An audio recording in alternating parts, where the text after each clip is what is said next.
The distress signal came through the deep space communication array like a scream in the darkness. On Earth's orbital station, Communications Officer Kim Soo was finishing his night shift when the transmission burst through the static. The voice was desperate, broken by interference. But the message was crystal clear. An entire civilization was dying. Ambassador. The Elos of the Zelari Confederation spoke with the trembling voice of someone who had watched his people's worlds burn. His species had built a peaceful empire based on trade and cooperation. They grew food, manufactured goods, and never bothered anyone. But now something terrible had found them. The Vorthok swarm was consuming their colonies one by one, leaving nothing but dead rocks floating in space. Kim Soo listened to the transmission with growing horror. The Zelari weren't asking for much, maybe a few ships to help evacuate civilians, or some military advisors to teach them how to fight. They'd already contacted other galactic powers. The proud Altarians had graciously sent 3 cruiser ships. The wealthy Benthari offered medical supplies and emergency food rations. Everyone was doing their part, giving what they could spare. But as Kim Soo forwarded the message up the chain of command, he couldn't shake the feeling that spare change wouldn't be enough. The Vorthok weren't just another aggressive species looking for territory. According to the intelligence reports, they were something far worse. They didn't conquer worlds, they ate them. Every living thing on a planet would disappear, processed into nutrients for the swarm's endless hunger. Admiral Park Jin received the transmission in his private quarters aboard the command station. At 52 years old, he had seen enough war to recognize the signs. The systematic approach, the methodical destruction of civilian targets, the complete disregard for surrender or negotiation, it all felt sickeningly familiar. Humanity had its own dark chapters filled with such horrors. He pulled up the tactical reports on his personal screen. 43 Zelari colonies had already gone silent. Population estimates suggested over 40 million civilians were dead. Enslaved, or worse. The Vorthok moved like a plague, consuming everything organic they encountered and leaving sterile wastelands behind. Asterisk, Captain. Li Min asterisk entered the Admiral's ready room with the official diplomatic briefing. She was young for her rank, but Park Jin trusted her judgment. Sir, the Galactic Council is preparing humanity's official response. They expect us to contribute proportionally, maybe a destroyer squadron, and some humanitarian aid. Something symbolic to show we care? Park Jin studied the holographic display, showing Zelari's space. Red zones marked conquered territories spreading like an infection across the star map. Symbolic, he repeated quietly, his voice carrying an edge that made Captain Li Min straighten unconsciously. Yes, sir. The other powers have already committed what they consider appropriate. The Council doesn't want any single species to appear. Overly aggressive or militaristic could upset the balance of power. The Admiral's jaw tightened. Balance of power. Political considerations, diplomatic protocols, all very important when you weren't watching entire civilizations get devoured by monsters. He had spent 30 years in the fleet and he'd learned one hard truth. Evil only understood one language. Captain, I want a full tactical assessment of the Vorthok swarm. Ship types, battle formations, logistics chains, everything. And get me casualty projections if their current advance continues unchecked. Li Min looked confused. Symbolic deployment. We won't need who said anything about symbolic. Park Jin's voice was quiet but carried the weight of absolute authority. Prepare the assessment, Captain. I want to know exactly what we're dealing with. As Li Min left to carry out her orders, Park Jin turned back to the star map. The red zones were growing larger every hour, each one representing millions of lives snuffed out. Other species saw this as a distant regional conflict. They offered token aid to make themselves feel better, then went back to their comfortable lives. But Park Jin saw something different. He saw the beginning of a genocide that would make humanity's worst historical atrocities look small by comparison. And he knew that when good people did nothing, evil always won. The communication from Ambassador Thylos played again on his screen. The alien's desperate voice pleading for help that might never come. Park Jin made a decision that would change everything. Humanity wouldn't send a symbolic response. They would send a solution. The Galactic Council Chamber buzzed with self-satisfied chatter as representatives from dozens of species discussed their generous contributions to the Zalari crisis. The Altarian delegate proudly announced their 3-cruiser deployment. The Benthari representative detailed their medical supply shipments. Everyone seemed pleased with their charitable gestures, already mentally moving on to other business. But in the corner of the vast chamber, Ambassador Han Sol sat hunched over a data pad, asking questions that made other diplomats uncomfortable. While others discussed donation ceremonies and press releases, she wanted to know how the Vorthok ships moved through hyperspace. What were their weapon signatures? How long did it take them to strip a planet clean? The Zelari ambassador, Thylos, found himself pulled into increasingly detailed conversations with the human delegation. Other species had offered him sympathy and small packages of aid. The humans wanted technical specifications, asked for star charts showing Vorthok invasion routes. They demanded population counts for every threatened colony. They wanted to know how many civilians could fit on transport ships and how long evacuations would take. Asterisk, asterisk. Analyst Choi Yu asterisk, asterisk had been working around the clock, compiling intelligence reports that painted a horrifying picture. The Vorthok weren't just another aggressive species expanding their territory. They were something far worse, a cosmic plague that consumed everything organic in their path. Her preliminary research suggested they had already processed over 40 million Zalari, civilians, into nutrients for their growing fleets. The reports made for disturbing reading. Vorthok ships would arrive in a system and immediately begin harvesting operations. They didn't bother with military targets or strategic locations. Instead, they went straight for population centers, using massive processing ships to literally consume entire cities. Within weeks, thriving worlds became sterile rocks, stripped of every living thing down to the bacteria in the soil. Other council members found the human questions increasingly inappropriate. The Centauri delegate complained that such detailed military intelligence was unnecessary for humanitarian aid. The Rigel representative suggested that humans were being unnecessarily paranoid about what was clearly a regional conflict, but Han Sol kept digging deeper. She requested classified battle footage from previous Vorthok encounters. She interviewed refugees from fallen colonies, recording their testimonies about Vorthok tactics. She even managed to acquire wreckage samples from destroyed Zelari defense ships, studying the weapon patterns that had torn them apart during a private meeting in the Council's diplomatic quarters. Thelos finally confronted the human ambassador about her unusual approach. "Your questions are extensive," he said, carefully unsure how to express his confusion without seeming ungrateful.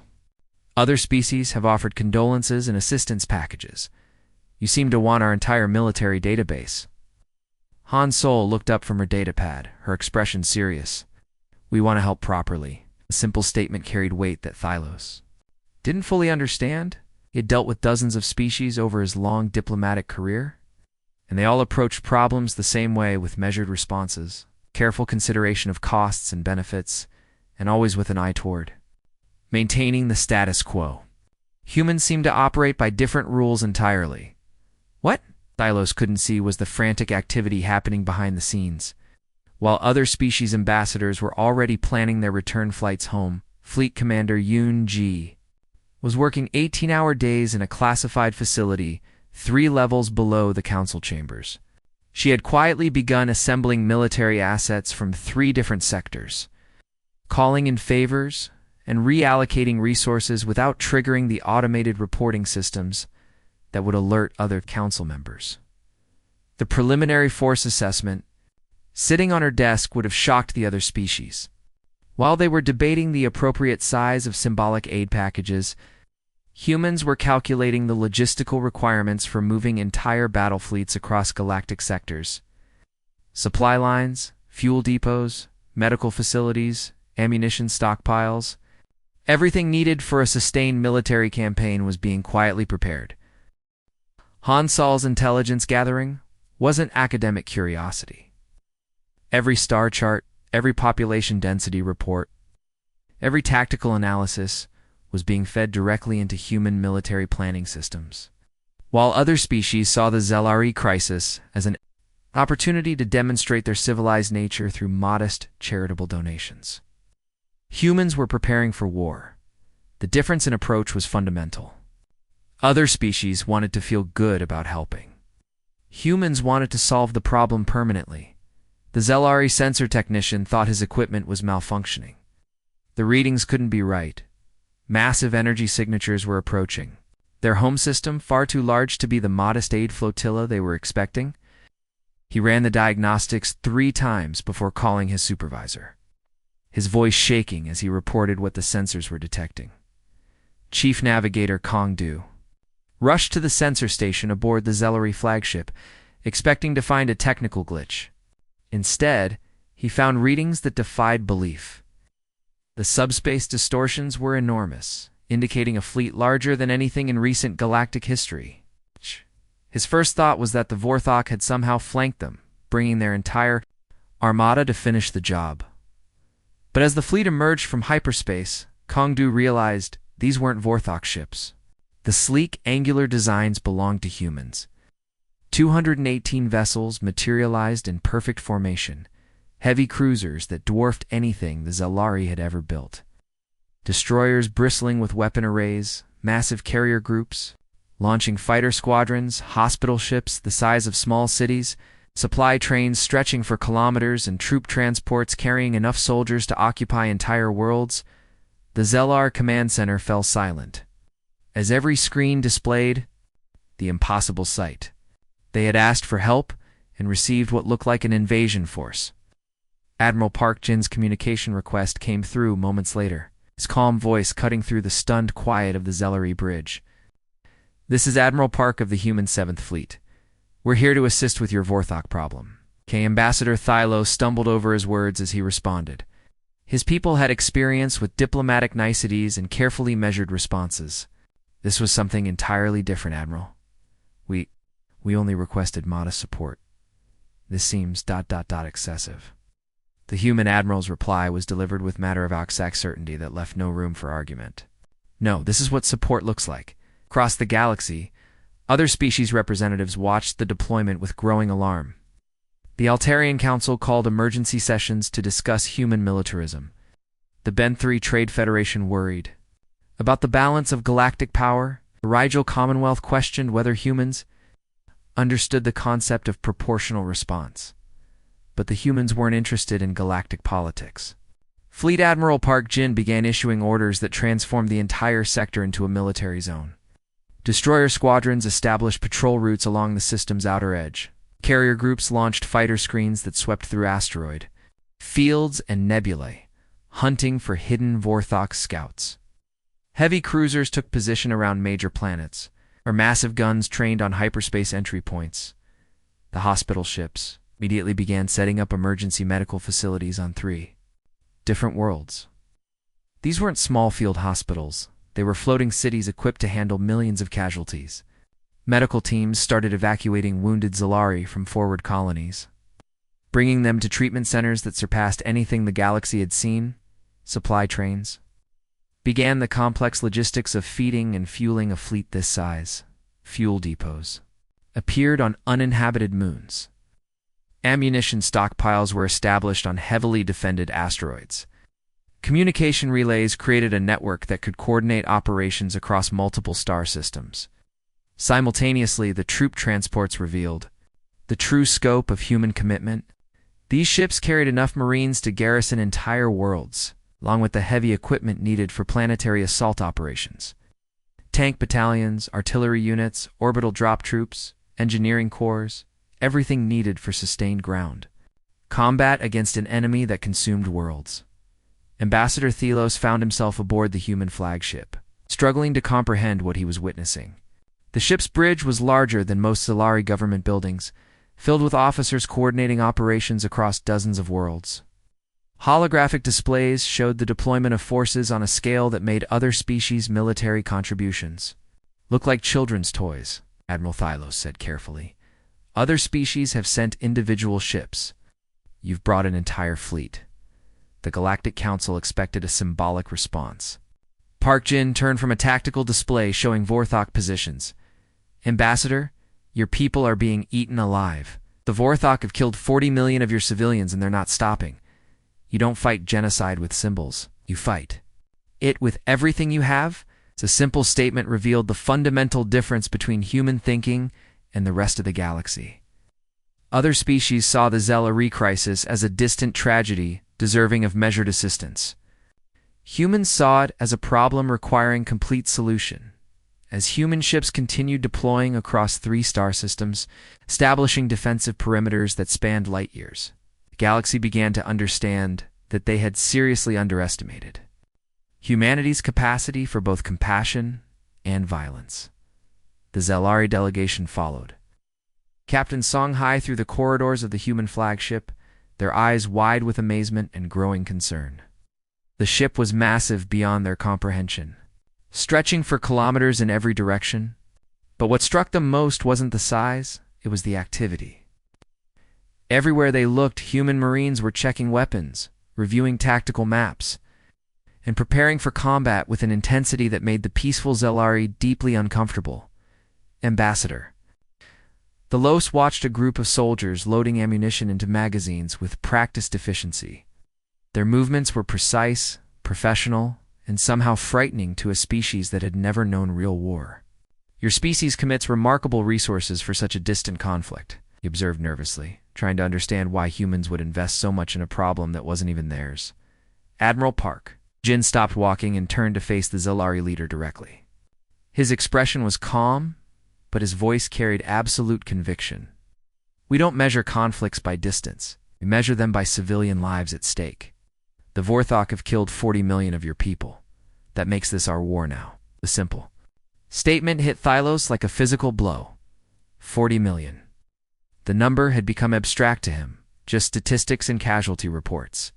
But when the human admiral said it, the weight of all those lost lives became real again. Each number represented a family, a community, a future that would never exist. Colonel Beijun joined them in the conference room, spreading holographic displays across the table that showed detailed evacuation plans. The Zelari officials stared in bewilderment at the scope of human preparations. While they had been hoping for a few patrol ships to help defend their worlds, humans were planning to relocate entire planetary populations.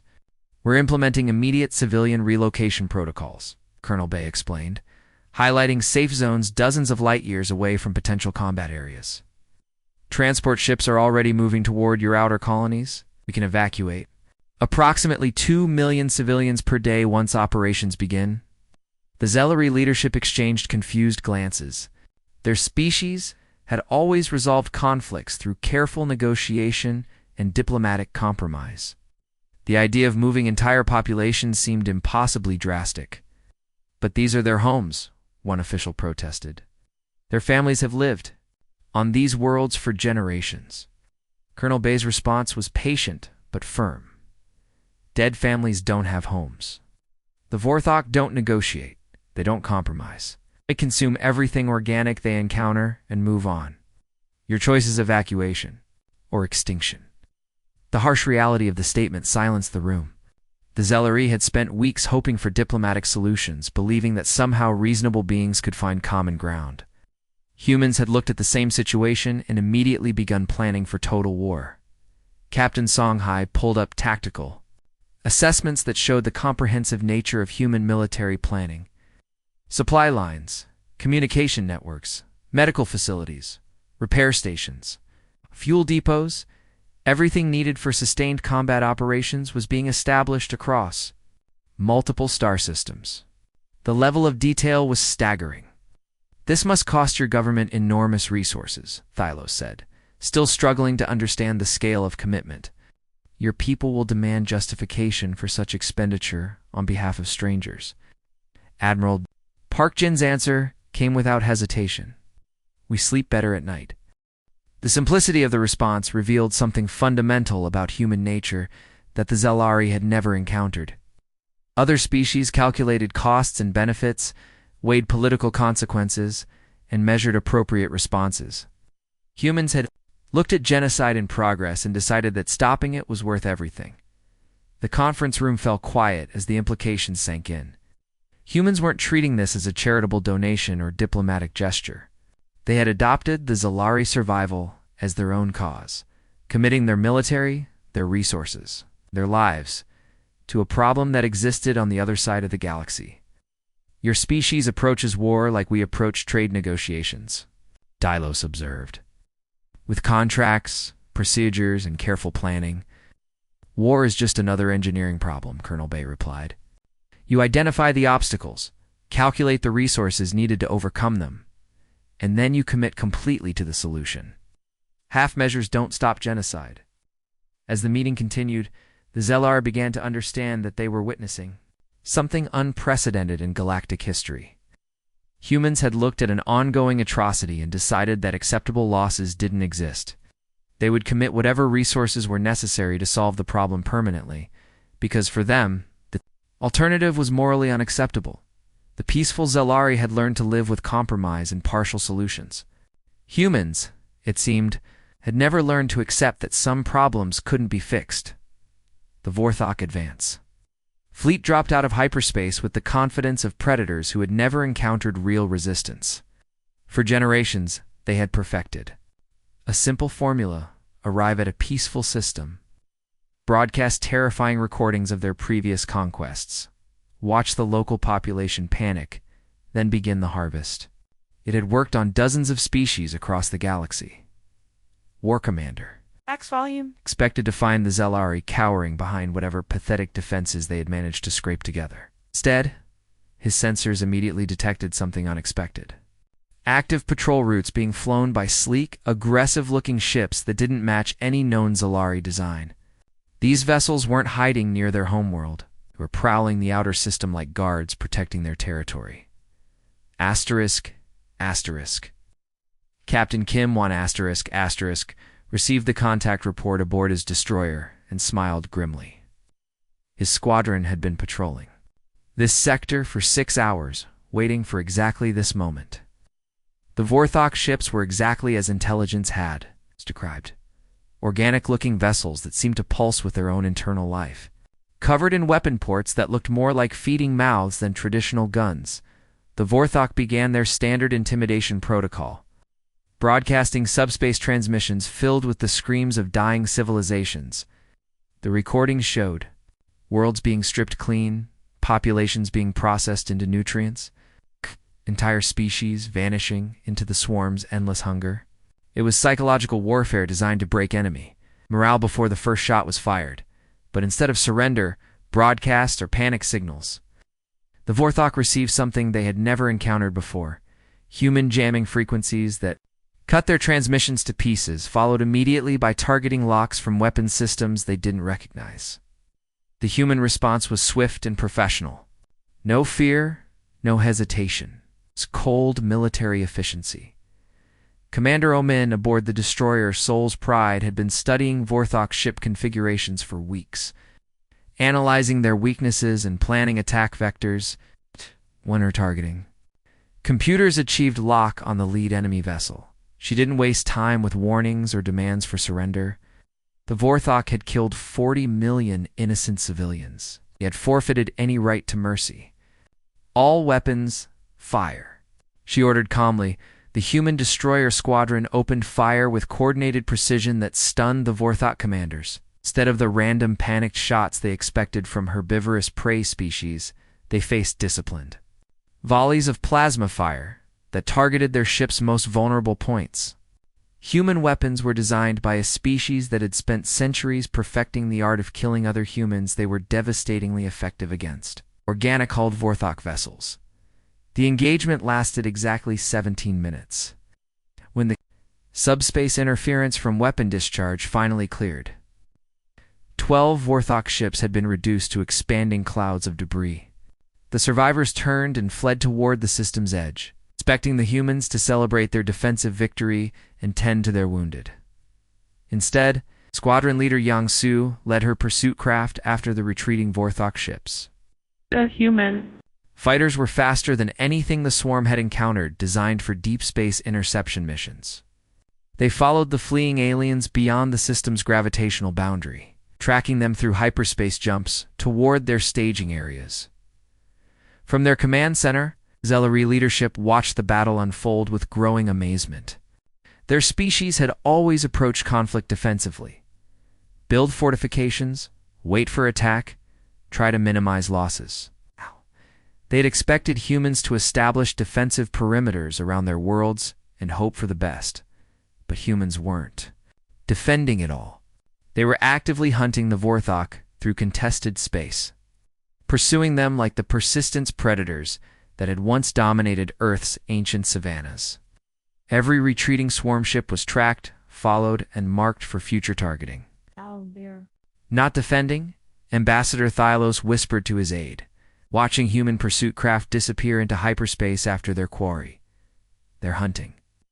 The tactical display showed human ships spreading throughout the sector, establishing hunter-killer patrols that would make it impossible for Vorthok scouts to operate safely. Instead of waiting for the next attack, humans had gone on the offensive immediately after their first contact. War Commander Frex Val's desperate transmission back to the Swarm Queen carried a message that shook the Vorthok hierarchy. First time in their species' history, they had encountered prey that fought back with terrifying effectiveness. The humans didn't just resist, they pursued. They didn't just defend, they attacked. The Vorthok had built their entire civilization on the principle that they were the galaxy's apex predators. But as human ships continued tracking their movements through previously safe territory, they began to realize that they might have finally met something higher on the food chain, while other species would have celebrated their defensive victory and focused on rebuilding. Humans did something the galaxy had never seen before. They immediately went on the attack. Strike Group Commander Lim He received her orders within hours of the first battle's end. Take the fight directly into Vorthok territory and rescue anyone still alive on the conquered worlds. The mission seemed impossible. These weren't just raids into enemy space, they were rescue operations on planets the entire galaxy had written off as dead. Intelligence reports suggested the Vorthok had been processing these worlds for months, consuming entire populations and converting them into nutrients for their growing fleets. Most species assumed there was nothing left to save. But humans had learned something important from studying Vorthok behavior patterns. The aliens didn't kill everyone immediately. They kept large populations alive in processing centers, harvesting them gradually to maintain fresh food supplies for their fleets. Where other species saw hopeless tragedy, humans saw rescue opportunities. Marine Colonel Park Su led the first deep strike mission to Kepler-4 for 2B, a Zalri agricultural world that had gone silent 3 months earlier. His stealth ships slipped through Vorthok patrol routes using advanced cloaking technology, approaching the planet under complete sensor blackout. What they found there made even battle-hardened Marines angry. The Vorthok had built massive processing facilities across the planet's surface. Industrial complexes designed to harvest sentient beings like livestock. Millions of Zalari civilians were trapped in holding pens, kept barely alive while waiting to be converted into nutrients. The aliens had turned an entire world into a slaughterhouse, but they had made one crucial mistake. They had never faced an enemy willing to fight for prisoners. Colonel Park Su's Marines hit the processing centers with surgical precision. They used shaped charges to blow open the holding facilities while heavy weapons teams destroyed the harvesting machinery. The operation moved with clockwork efficiency: 30 minutes to neutralize Vorthok guards, 15 minutes to evacuate civilians to transport ships, 10 minutes to plant demolition charges. An immediate withdrawal before enemy reinforcements could respond. Asterisk, Captain Chen. U asterisk coordinated similar operations across 6 different star systems simultaneously. Each mission followed the same brutal pattern: identify processing centers through long-range reconnaissance, strike hard and fast to rescue survivors, destroy Vorthok infrastructure completely, and disappear before the enemy could mount a counterattack. The logistics were staggering. Human transport ships had to carry enough supplies to feed and care for traumatized refugees, while simultaneously supporting military operations deep in enemy territory. Medical teams worked around the clock treating survivors who had endured Months of captivity under conditions designed to keep them alive but broken. The rescued Zelari carried stories that spread like wildfire through the refugee camps and surviving colonies. They told of human soldiers appearing from nowhere, fighting through overwhelming odds to reach captive populations that everyone else had abandoned. They described Marines who treated alien civilians with the same protective instinct they would show their own families. These weren't just military victories. They were psychological warfare on a scale the Vorthok had never experienced. For generations, they had relied on the galaxy's assumption that conquered populations were lost forever. Humans had shattered that assumption, proving that no Vorthok-held territory was truly secure. Intelligence Officer Nam Jo monitored Vorthok communications and reported something unprecedented confusion and growing fear within the swarm hierarchy. Their entire military doctrine was built on predictable enemy responses. Other species would defend their own territory and write off their losses. They would negotiate, compromise, or eventually surrender when the cost became too high. But humans weren't following any recognizable pattern. They escalated faster than the Vorthok themselves, turning every defensive victory into an immediate offensive operation. They treated rescue missions like military priorities, committing enormous resources to save populations. The galaxy considered already dead. The Swarm Queen received increasingly desperate reports from her field commanders. Human ships were appearing throughout Vorthok space like ghosts, striking without warning and vanishing before reinforcements arrived. Processing centers that had operated safely for months were being destroyed by enemies who seemed to know exactly where to hit. For the first time in their species' history, the Vorthok were being hunted by something more persistent and more ruthless than themselves. The predators had become prey, and they didn't know how to handle the role reversal. The Queen began issuing new orders that revealed her growing desperation. Recall fleets from active conquest zones to defend already conquered territory. The galaxy's most feared predators were being forced into a defensive posture by humans who refused to accept that any victory was permanent. The Vorthok Queen's fury shook the very foundations of the swarm hierarchy. Never in their species' millennia long history had anyone dared to hunt them in their own territory. The humans had crossed a line that no other species had even approached, turning the galaxy's apex predators into hunted prey. Her response was unprecedented in its scale and brutality. War Prime. Krexther received orders that made even his battle-hardened warriors pause in amazement. Every available ship from across the Vorthok Empire was to converge on human positions. Immediately, conquest fleets were recalled from active operations. Defense squadrons were stripped from secure territories. Processing ships loaded with recently harvested populations were pressed into combat service. Over 2,000 Vorthok vessels began moving towards Zelari space in the largest military mobilization their species had ever attempted. The Armada stretched across multiple star systems, a writhing mass of organic ships that pulsed with collective hunger for revenge. Intelligence reports suggested this fleet could consume entire sectors, reducing dozens of worlds to lifeless rock within. Month's Admiral Park Jin received the intelligence briefing from *** Commander Shin *** in his ready room aboard the flagship. The holographic displays showed the approaching Vorthok Armada in all its terrifying glory. Ship counts that dwarfed anything the galaxy had seen in living memory. Weapon signatures that could crack planets, and enough processing capacity to harvest entire species. The Zelaria observers in the briefing room waited for signs of human panic or desperate defensive preparations. Instead, Admiral Park Jin studied the tactical readouts with the calm focus of an engineer reviewing blueprints. When Commander Shin finished her presentation, his response shocked everyone present. "Excellent," he said with quiet satisfaction. "Now we know where they all are." The statement revealed something fundamental about human military thinking. That the Zelari had never encountered. Other species would have seen the approaching armada as an existential threat requiring immediate defensive measures. Humans saw it as an opportunity to solve the Vorthok problem permanently in a single engagement. Park Jin activated emergency protocols that had been prepared for exactly this scenario. Across human space, dormant communication networks came alive, with coded transmissions. Fleet commands that had been on standby since the crisis began received activation orders. The largest military mobilization in human history began unfolding with mechanical precision. ***. Fleet Admiral Wang Bo, ***, led the Second Fleet in an emergency hyperspace jump from the Centauri sector, bringing 300 vessels across half the galaxy in less than 4 hours. Admiral Coleman brought the Fifth Fleet from the Vega sector with another 300 ships, their hulls still warm from recent fleet exercises. Supporting elements from regional commands added cruiser squadrons, destroyer groups, and specialized assault ships within 6 hours of receiving the intelligence report.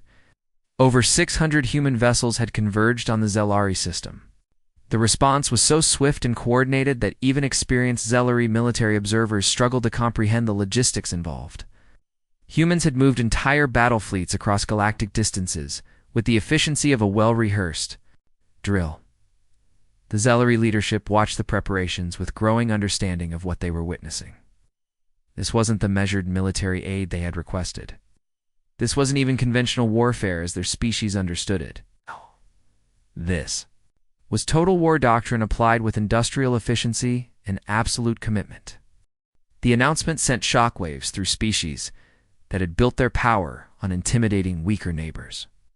The galaxy's remaining predatory civilizations suddenly faced a stark choice: abandon their aggressive expansion or risk the same fate that had befallen the Vorthok swarm, smaller species that had lived in constant fear for generations began emerging from isolation, seeking the protection that human friendship offered.